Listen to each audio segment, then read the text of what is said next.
campaigns have continued. Forces from the city of Sirte. The Pentagon has also revealed that US...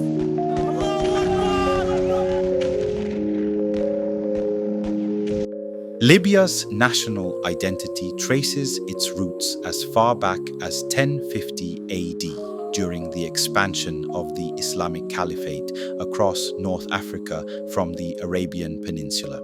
It was two Bedouin tribes that first shaped what would become the foundation of Libya's identity, an influence that endured for centuries. These tribes settled across three key regions: Cyrenaica, Fezzan, and Tripolitania. As a result, people did not identify as Libyans in the modern sense. Rather, they belonged to a tribe rooted in one of these distinct regions. Identity was local, tribal, and deeply territorial. This marks the beginning of a much larger and more complex issue, one that stretches back 1,000 years and continues to echo in Libya's present. Shall we begin?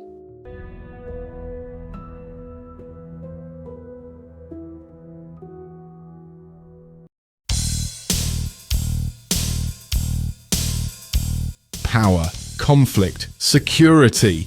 Who really pulls the strings? Welcome to Chameleon, where we cut through the noise and dissect the forces shaping our world. I'm Leandro Trevisol, an expert in international relations and security studies from London Met. And in this space, we don't just report events, we question them. Who benefits from war? What are the real stakes behind diplomacy? And is security ever truly about protection or control?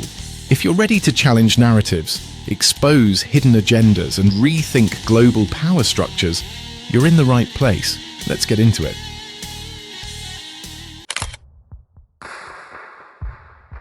Libya's national identity has proven to be very weak.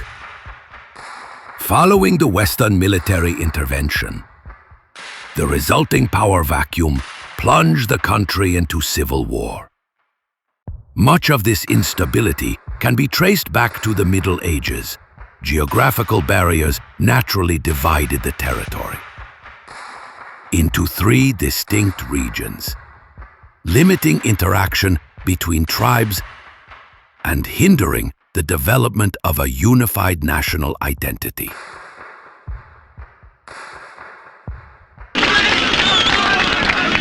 نحن نعتقد أن الشعب الإنجليزي يدرك تماماً. This is the story of Libya through the lens of social constructivism, a theory that says identities, interests, and institutions are shaped by people and their interactions, not just by force or money. For over 40 years, Libya was ruled by Muammar Gaddafi. But Gaddafi didn't just rule Libya. He was Libya. He controlled the military, the economy, and the government. He even tried to control what it meant to be Libyan. According to social constructivism, identity is formed when individuals interact with institutions. But under Gaddafi, that interaction didn't exist. He decided what Libya's reality should be, and everyone else had to follow.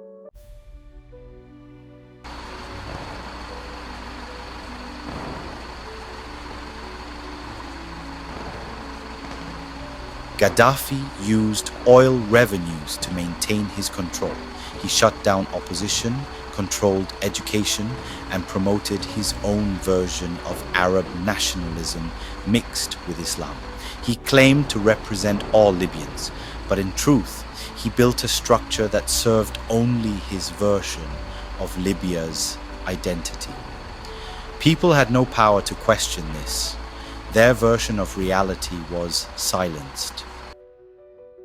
Social constructivism tells us that a strong identity is needed to define a country's interests. But in Libya, there was no real process of identity building. Instead of Libyans building their identity together, Gaddafi built it for them and forced them to accept it.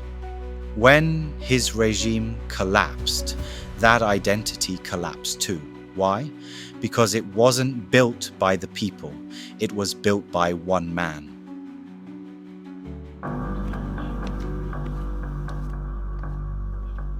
But why did Libya become an anarchy? I argue that anarchy is what Gaddafi made of Libya. If Libya has no identity at this moment, it is because Gaddafi did not foster social cohesion through beliefs, norms, and ideas. Instead, he brought about repression and placed emphasis on developing material structures. In 2011, Libyans rose up and overthrew Gaddafi. But what came next was chaos. Militias took over. The National Transitional Council tried to take control, but it had no real legitimacy. There was no shared belief, no agreed authority. Libya became a power vacuum, a place without structure, without identity. Some groups turned to religion, others to tribes. But even tribalism had changed under Gaddafi. He had removed tribal power, tried to unite the tribes under his rule, and even treated the whole country like one giant tribe. A stateless big tribe, as some scholars put it. After Gaddafi, the tribal system didn't return to its old form. Instead, militias took on tribal identities, but mixed them with other beliefs and ambitions. There was no single, united identity.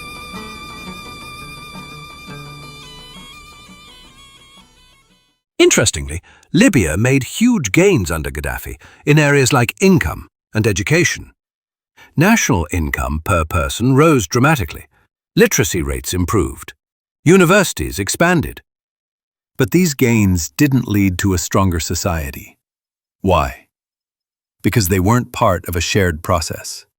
People were educated, yes, but they weren't allowed to use their knowledge to build a better Libya. The social structure was missing, and without it, development didn't become lasting norms. Libyans were excluded from the collective process of building their society. You see, self-help and power politics are not natural. Having identity as the basis of the interests, weak identity produced whether non-interest or conflicting interests. They're created by how states behave.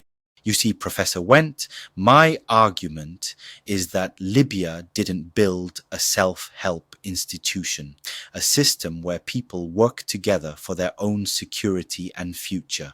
Instead, Gaddafi was the only guarantor of security. He was Libyans' identity. Once he was gone, there was nothing left in its place. Conflicts of interest seemed inevitable. After the revolution, some groups like the Muslim Brotherhood and the Libyan Islamic Fighting Group tried to fill the gap. They imposed Islamic law in their communities. Given that most Libyans are Sunni Muslims and speak Arabic, this had cultural support. But it still wasn't a shared identity built by mutual understanding.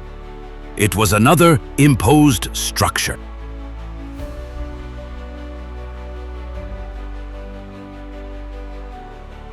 So, what's the way forward? Social constructivism gives us hope. It tells us that identities can change, not by force, but through interaction. Libya's future depends on its people and groups working together to create shared values and beliefs. First comes dialogue, then cooperation, then shared goals. Eventually, these shared goals can become norms, things everyone agrees on. Only then can a true Libyan identity emerge, one built by the people, not imposed from above.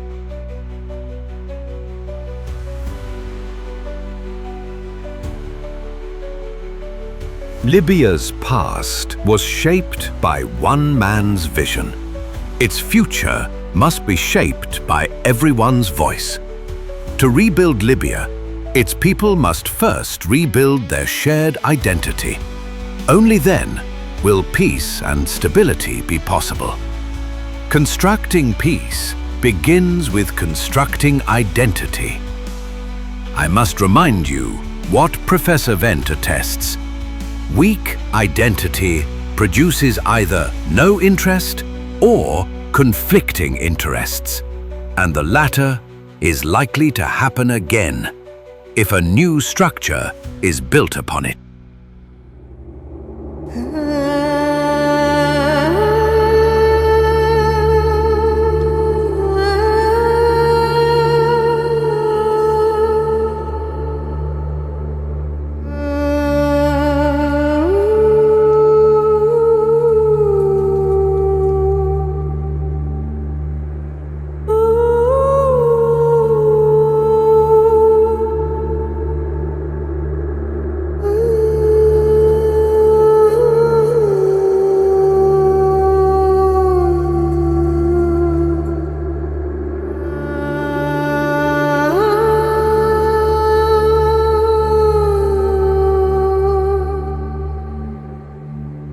Ooh.